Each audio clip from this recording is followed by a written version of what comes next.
Bonjour à tous, j'espère que vous allez bien. Je suis vraiment ravie de vous retrouver aujourd'hui pour une nouvelle vidéo sur la chaîne qui va être un update lecture que je tourne bien en avance puisque aujourd'hui on est le 17 septembre, cet update devrait sortir mi-octobre puisque je suis toujours en fait en avance en fait sur toutes mes lectures.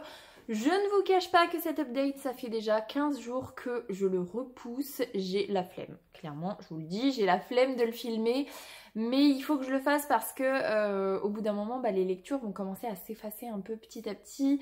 Mon avis, bon, globalement, il devrait rester, mais c'est vrai qu'au niveau de certains détails, voilà, donc je prends mon courage à deux mains, je me motive, on tourne cette update lecture et ça va le faire. Donc on ne perd pas de temps et on commence tout de suite. Premier livre dont j'aimerais bien vous parler, qui me permet de terminer une saga, je suis trop contente, c'est le tome 3 de la trilogie du Tearling d'Erika Johansen. Donc c'est Destin de sang et c'est aux éditions Le Livre de Poche.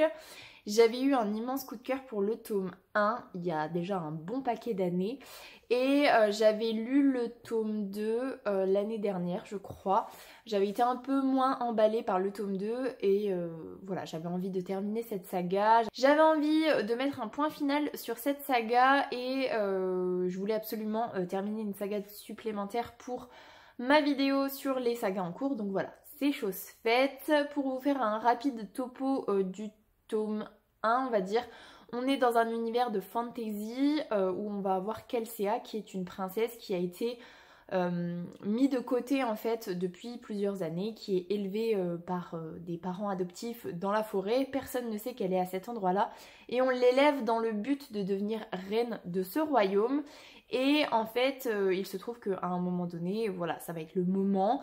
Son oncle est au pouvoir en tant que régent, elle va arriver et là, elle va se rendre compte qu'il y a un tirage au sort qui est mis en place et son peuple va être envoyé dans un autre royaume, le royaume de la Reine Rouge, pour devenir esclave. En fait, c'est un traité qui a été mis en place sous sa mère. Oui, c'est sa mère qui a mis ce traité en place pour éviter les conflits. Et donc quand elle va voir ça, elle va être outrée, elle va mettre fin aux livraisons d'esclaves. Elle va essayer de résoudre le souci, surtout qu'on a aussi un souci au niveau de religion dans cette saga. On a la religion qui prend beaucoup d'importance alors que Kelsea est athée en fait. Et du coup voilà, il va y avoir plusieurs pans de l'histoire qui va se mettre en place. Et il y a des petits anachronismes dans le tome 1, donc on se doute que en fait on est dans un univers de fantasy, mais peut-être que les ancêtres des personnages viennent de notre monde. Et dans le tome 2, on va avoir les réponses de comment ça s'est passé, pourquoi, puisque le personnage de Kelsea, avec les pouvoirs qu'elle a et avec les saphirs qui lui confèrent ses pouvoirs, elle va réussir à voir un petit peu dans le passé. Et voilà, globalement c'est à peu près ça qu'il se passe. Donc comme je vous disais, j'avais eu un coup de cœur pour le tome 1, le tome 2 c'était un petit peu plus mitigé. Et pour ce tome 3 là, c'est entre les deux encore. Donc c'est un peu moins mitigé que pour le tome 2. En fait j'ai passé un très bon moment de lecture. C'était pas excellent, j'étais pour autant très très contente de terminer cette saga. J'ai beaucoup aimé le nouveau point de vue des souvenirs qu'elle va visiter en fait, puisque dans ce tome là ça va vraiment être les souvenirs qui permettent de dire ça a basculé à ce moment là, il y a ce personnage qui a fait ça et la situation actuelle en fait elle est due à ce moment là. Et donc il va y avoir tous ces flashbacks qui vont nous permettre de savoir comment on en est arrivé là et comment est-ce qu'on pourrait justement résoudre la situation. Donc j'ai quand même beaucoup aimé les personnages secondaires, par exemple le personnage de Massu, je l'aime beaucoup aussi. La fille d'une des servantes du château, je me souviens plus comment elle s'appelle, je l'ai trouvée top aussi. Et ce qui remonte aussi énormément mon avis, c'est la fin de cette trilogie, la fin de ce tome 3. Franchement, je ne m'y attendais pas du tout, mais vraiment pas du tout. Je trouve que c'est très bien pensé, c'est pas forcément la fin que j'aurais écrit moi, mais elle fait du sens par rapport à l'enchaînement des événements. Et je trouve que Kelsea, comment elle va réagir à cette fin, du coup, à cet enchaînement d'événements qui aboutissent à cette fin, en fait, et ben la réaction qu'elle va avoir, je la trouve super cohérente, mais pour autant, je trouve qu'elle n'est pas... en tout cas, c'est pas un point de vue que je partage. Je trouve ça très cohérent, comme je le disais juste avant. Je trouve ça super bien qu'elle ait ce point de vue-là, mais je ne partage pas du tout son opinion. Et je sais pas, je trouve ça chouette en fait, cette nuance qui est apportée. Le fait de se dire, est-ce que tout ce que j'ai fait, ça se justifie? Est-ce que l'avenir que je laisse à mon peuple, il est suffisamment bon pour ne pas regretter mes choix? Est-ce que finalement, si je pouvais revenir en arrière, je choisirais une autre voie ou pas? Je trouve que la philosophie qu'il y a derrière et les réflexions qu'elle va se faire, je les trouve vraiment très chouettes. J'ai un petit pincement au cœur pour elle, pour la fin bien évidemment, parce que c'est vraiment une fin assez nuancée, que je trouve vraiment trop bien. Vraiment, la fin est vraiment juste géniale. Donc je vous conseille cette trilogie. Après, c'est vrai que le côté flashback avec d'autres points de vue, c'est un peu, en tout cas surtout pour le tome 2, au bout d'un moment c'était un peu compliqué parce que j'avais vraiment envie de savoir ce qui se passait dans le turning en fait, tout simplement. Là c'est beaucoup mieux passé et par contre, ce que je vais reprocher énormément dans cette trilogie, parce que c'était déjà le cas pour les 2 premiers tomes, mais arrêtez de faire des chapitres de 28 milliards de pages. Les chapitres, ils font entre 50 et 60 pages en fait. On arrive page 100, on a lu 2 chapitres en fait. Et je me dis, mais en plus, il y a plusieurs points de vue. Et des fois, dans le même chapitre, il y a des points de vue différents. Donc tu peux totalement couper tes chapitres avec un point de vue différent à chaque fois. C'est totalement possible. Mais en tout cas... Personnellement, c'est vraiment mon avis, je trouve que les chapitres qui sont trop longs ou qui sont pas bien découpés, on va dire, ça me freine un petit peu dans ma lecture. Alors là, j'ai eu un peu vite fait une frénésie de lecture sur la fin parce que je voulais vraiment savoir le dénouement. Mais c'est vrai que ça me freine énormément quand je vois que j'ai lu pendant peut-être 20 minutes et qu'il me reste encore 30 pages à lire. Je me dis, et encore 20 minutes, je lis pas une page par minute, hein. Mais c'est énorme en fait, et il n'y a pas le côté « Ah bah là, je pars que dans 10 minutes travailler, je peux peut-être lire un chapitre ». Bah non, parce que 10 minutes, ce sera jamais suffisant pour lire un chapitre. Donc c'est ce que je reproche un petit peu pour cette trilogie, c'est la longueur des chapitres. Mais sinon, c'était quand même très chouette. C'est un petit peu dommage que mon tome préféré, ce soit le premier. Mais et encore, je me dis que peut-être que si je le relisais maintenant, je serais un peu moins fan. Donc bon... Bref, tout ça pour vous dire que c'est une très bonne trilogie de fantasy qui mêle aussi un petit peu notre monde au monde de fantasy, et donc c'est quand même très chouette de voir les deux, comment ils vont s'imbriquer, et voilà en fait, tout simplement. Donc je vous le conseille quand même chaudement. Après avoir terminé cette pavasse, je vous cache pas que je voulais une lecture assez rapide, assez potentiellement addictive. En gros, une romance contemporaine, hein, on va pas se mentir. Et je me suis fait avoir en fait parce que sur Instagram, j'ai revu Everything You Want de Morgan B. Cale qui passait énormément sur Instagram. Et il y a quelques mois, je l'avais vu passer, j'avais lu le résumé et finalement, je m'étais dit « Oh non, je le lirai pas ».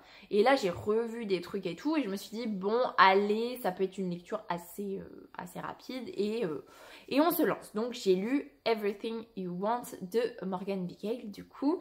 Pour vous faire un rapide topo, on va avoir William qui est une star d'un groupe anglais de la musique. Son groupe va se séparer, lui il va venir à Los Angeles pour acheter une énorme villa. Il va arriver dans l'agence de Jade qui est agent immobilier depuis 1 ou 2 ans, donc c'est tout frais. Et il va demander expressément que ce soit Jade qui lui trouve sa villa. Et il va y avoir une sorte de fascination de son côté à lui, alors que en soi, il est super connu. Et elle, voilà, il y a des zones d'ombre et on sait qu'il y a un énorme retournement de situation parce que souvent à la fin des chapitres, on a Jade qui va dire « Si j'avais su où quand il m'a dit ça, franchement, il se fichait vraiment bien de moi. On sait qu'il y a un gros retournement de situation à la fin, et c'est ça qui m'avait, on va dire, attirée. Donc j'ai lu ce tome-là.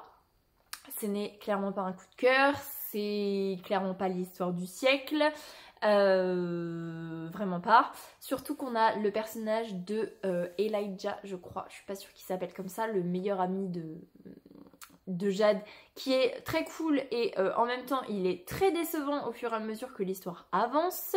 Et c'est surtout que le personnage de William, elle sait qu'il faut pas, parce que y a plein de trigger warning, on va dire, et elle y va quand même. Je me dis, bon, voilà. Et c'est surtout que plus les situations vont s'enchaîner, où elle va se dire, mais c'est quand même vachement bizarre comme truc, où il me cache des choses et tout, et ben elle va continuer là-dedans, et jusqu'à temps qu'elle découvre le gros twist final, qui est effectivement assez problématique. C'est pas non plus la révélation fracassante qui va changer la face de l'univers, mais pour leur histoire c'est vrai que c'est assez compliqué. Et je trouve que le personnage de William, il est assez détestable. Alors il a effectivement des bons côtés, mais les bons côtés pour moi ne permettent pas de contrebalancer les mauvais côtés. Et je suis pas trop raccord avec Jade sur le fait que elle soit quand même avec lui en fait. Et du coup il y a une suite et je me suis dit bon c'était pas incroyable, mais j'ai quand même envie de savoir comment ça va évoluer au vu de ce retournement de situation du tome 1. Donc j'ai décidé de poursuivre ma lecture avec Everything You Need. Et là clairement c'est un abandon, donc on va passer très vite dessus. On va dire que j'ai peut-être lu les 80 premières pages correctement, on va dire. Et au bout de 80 pages, ou peut-être 100 pages, je sais plus, c'était devenu insupportable en fait. William, il est vraiment détestable dans ce tome 2 là. Et Jade, elle va passer outre. Vraiment, il lui dit des choses, il la menace. Alors même s'il le pense pas, il la menace quand même de choses assez graves. Et elle va quand même y aller. Elle va quand même décider que oui. Donc je me suis dit, bon écoute, c'est pas possible, mais j'ai quand même envie de savoir la suite. Donc à partir de la page 80 ou 100, je ne sais plus, j'ai décidé de ne lire que les dialogues pour que ça aille beaucoup plus vite et pour voir où est-ce qu'on arrivait. Et en fait, plus le temps passe, plus la situation évolue entre les deux, et plus je me suis dit mais en fait je m'en fiche. En fait ça m'intéresse plus de savoir où est-ce que va cette histoire, parce que vraiment le personnage de William, il est détestable et c'est le genre d'histoire d'amour que je ne peux plus en fait. Je suis peut-être trop vieille, je ne sais pas, mais je ne peux plus. J'arrête pas de vous dire, en ce moment je lis des super romantaisies où le personnage masculin il est top, ou le fait que le bad boy c'est quelque chose que je ne supporte plus, que je pouvais bien aimer quand j'étais beaucoup plus jeune, mais que là vraiment je ne supporte plus. Et là on est un petit peu là-dedans en fait, parce que il a le côté bad boy, il a aussi le côté un peu mignon des fois, mais ça ne contrebalance pas du tout. Donc voilà, j'ai abandonné le tome 2, donc je ne sais pas comment ça se termine. J'imagine que ça se termine bien, ils vécurent heureux et eurent beaucoup d'enfants, j'imagine.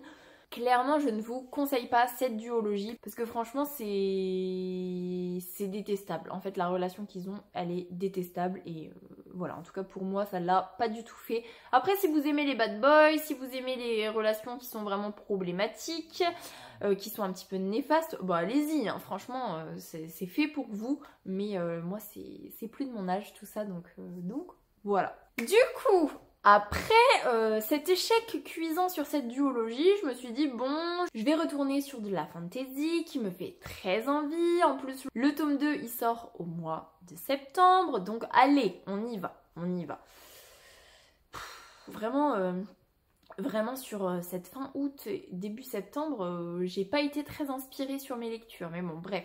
Donc j'ai lu le tome 1 de Dark Magie, c'est La fortune sourit aux acharnés, c'est de Kel Carpenter et ça doit être aux éditions Lost Kingdom je crois, moi je l'ai lu sur ma liseuse. Spoiler, je suis pas conquise du tout. mais je vais quand même vous faire un petit topo. En gros, on suit Queen qui est une ancienne esclave qui a peut-être été rachetée par 17 maîtres. Elle a vécu des choses vraiment pas faciles avec les maîtres qu'elle a eus, sauf le dernier qui l'a libérée. Et en prime, c'est une magie. Il faut savoir que d'ailleurs c'est une dark, enfin une magie noire. Et son pouvoir en fait il est lié à la peur. Elle arrive à voir les peurs des gens, à contrôler la peur des gens et elle se nourrit vraiment de la peur.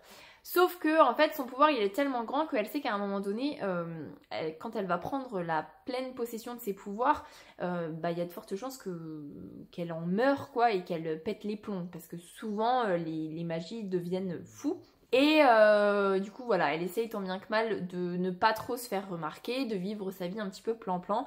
Et un jour, Lazarus va la recruter, en fait, il va la prendre sous contrat parce qu'il a besoin d'elle. En fait, il a appris que c'était une magie, une porteuse de peur, une souffleuse de peur. Bref, en gros que son pouvoir c'était la peur et il a vraiment besoin de ça. Donc voilà, il la recrute et globalement c'est ça. Si ça ne l'a pas fait pour moi, c'est parce que c'est le genre d'histoire où on ne sait rien. Vraiment rien.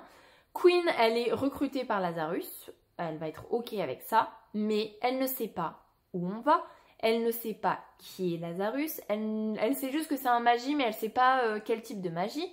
Elle va les suivre sans comprendre les tenants et les aboutissants. Et on n'a pas de réponse. Vraiment pas de réponse.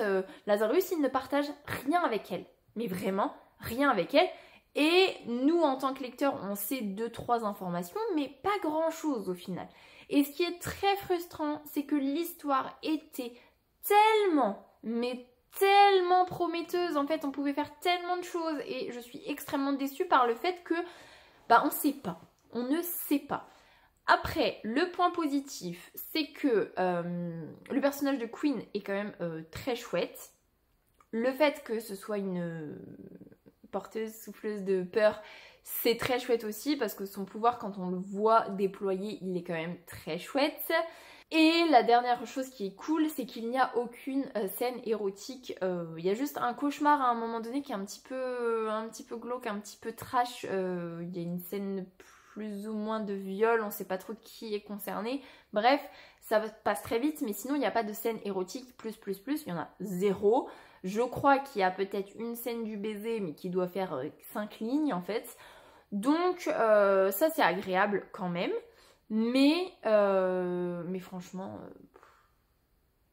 c'est dommage parce que c'est si prometteur et c'est si décevant parce que je vous jure, je ne peux pas, je l'ai fait traîner super longtemps parce que on ne sait pas. Queen ne sait pas et elle a besoin de savoir, en fait, n'importe qui a besoin, même si elle est sous contrat, même si c'est son chef, il peut quand même partager 2-3 infos avec elle, quoi. Surtout qu'elle a besoin aussi de contrôler ses pouvoirs. Et non, donc c'est une déception, clairement. Après, en soi, c'est prometteur, donc si ça vous gêne pas ce côté-là, on t'expliquera plus tard, et soit on t'explique vite fait, soit on t'explique pas du tout. Si ça vous dérange pas, franchement, allez-y, parce que le personnage de Queen est vraiment sympa, franchement sympa. Après, il y a tout un truc avec un basilic qui est aussi assez cool. Pourtant, je suis pas très serpent, mais le truc du basilic, c'est assez cool. Et la fin promet quand même un tome 2 assez chouette. Mais c'est pareil, ça promet un tome 2 chouette. Est-ce que ça va être détaillé? Est-ce que ça va être beaucoup plus poussé? Je ne sais pas. Du coup, je me tâte beaucoup à faire basculer cette saga dans saga abandonnée parce que il y a tellement d'autres sagas que j'ai envie de lire ou que j'ai commencé et je sais qu'elles sont topissimes en fait, que je vais m'éclater à lire la suite. Et je me dis là, le tome 1 m'a franchement pas trop convaincue, donc déception. Franchement, c'est l'update lecture de... Bon, il y avait Destin de sang qui était quand même très bien, mais sinon, c'est l'update lecture de la déception, donc je suis un petit peu triste. Fort heureusement, la lecture qui a suivi était vraiment trop bien. Et là, je suis sur une autre lecture où je peine un petit peu parce que ça me botte pas tant que ça. Bref, on en reparlera dans le prochain update lecture. Je vais vous laisser là-dessus parce que sinon je pourrais être en boucle. Ça commence déjà à faire un bon petit moment que je filme, donc pour éviter l'indigestion, on va s'arrêter maintenant.